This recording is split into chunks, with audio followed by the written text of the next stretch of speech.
Le gouvernement a lancé hier des assises nationales de la lutte contre les dérives sectaires, car le phénomène est loin d'être marginal. En 2021, il y a eu plus de 4000 signalements.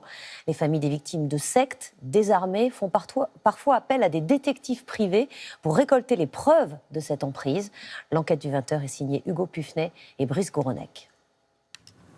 L'œil sur son rétroviseur, après 4 heures de planque, c'est le début de leur filature. Donc elle va vers le centre-ville ? Ouais. Ok, on reste en ligne de toute façon. En lien avec un collègue, cet homme est détective privé. À deux, avec des méthodes quasi policières, ils suivent à son insu cette voiture à bonne distance. Il faut s'adapter à la circulation avec des gens qui nous passent devant. Et il faut avoir l'œil qui va loin et éviter de laisser trop de voitures s'insérer. La personne qu'il suit est une femme. Ses parents affirment qu'elle serait sous l'emprise d'un gourou. Depuis qu'elle a rencontré son nouveau compagnon, son comportement a changé. Ils ont moins de contact avec elle, c'est toujours eux qui sont obligés de la contacter. Ils ont très peu d'informations concernant la personne qu'elle pourrait fréquenter. Ils ne sont même pas sûrs qu'il y ait une relation entre eux. Et donc c'est ce qu'on va essayer de déterminer. Sa filature l'emmène jusqu'au parking d'un centre commercial. Il filme discrètement cette femme, partie faire ses courses, avant de rentrer à la maison. Si son compagnon reste flou sur son travail et son emploi du temps, elle semble mener une vie normale. Alors le fait qu'elle sorte déjà c'est plutôt bon signe. Elle a fait ses courses normalement. Sur beaucoup de dossiers d'emprise, les personnes restent enfermées chez elles. Voilà. Pour l'instant on sent qu'elle est libre. Maintenant il y a encore des éléments à creuser, mais c'est plutôt rassurant pour la famille. Les détectives sont-ils de plus en plus sollicités ? Aucun chiffre n'existe, mais ces enquêteurs privés tombent régulièrement sur des gourous. Des pseudo-voyants, maîtres yogis, naturopathes, très en vogue depuis la pandémie de Covid. Face à l'afflux de plaintes, les autorités ne mènent pas toujours les enquêtes, alors les familles se rabattent sur les détectives.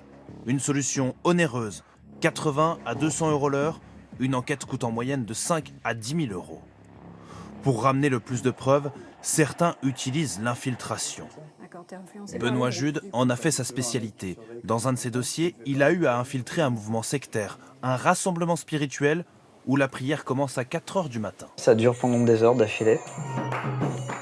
Il n'y a pas de pause en tant que telle.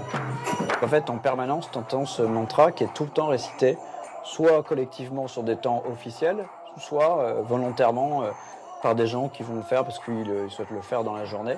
Donc du coup, ça s'arrête jamais, jamais, jamais, jamais. Sur cette affaire, il a été sollicité par un père de famille, car son ex-femme emmenait leur fils dans ses prières.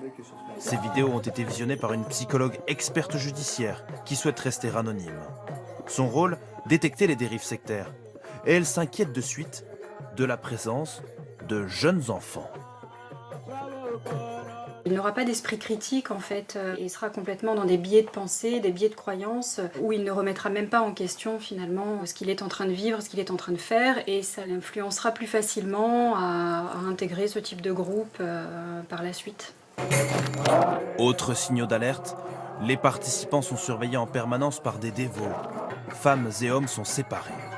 Ces éléments ont été transmis au client qui a pu s'en servir devant le juge. La justice a ainsi retiré la garde de l'enfant à la mère en s'appuyant sur cette infiltration. Il faut des fois être un petit peu dans l'intimité du groupe pour capter ça. Et parfois, on a des discours qui sont très anti-médecine, très anti-vax, très anti-institution en général. Et ça, par exemple, pour des enfants, c'est potentiellement déstructurant, quoi. Donc ça, c'est une fois qu'on est dedans qu'on le sait. Certaines investigations privées ont même amené à des procès. Cet avocat a fait condamner un thérapeute à 5 ans de prison pour viol et abus de faiblesse. Selon lui, sans détective, la police n'aurait jamais mené l'enquête. On a senti effectivement dans ce dossier que lorsque l'on remet les investigations qui ont été faites par les détectives privés, qu'ils ont des éléments concrets sous les yeux, que là ils prennent conscience effectivement qu'il y a une situation qui est complètement anormale. Les détectives privés seront présents aux assises des dérives sectaires. Le ministère rappelle toutefois qu'ils ne pourront jamais remplacer le travail des policiers.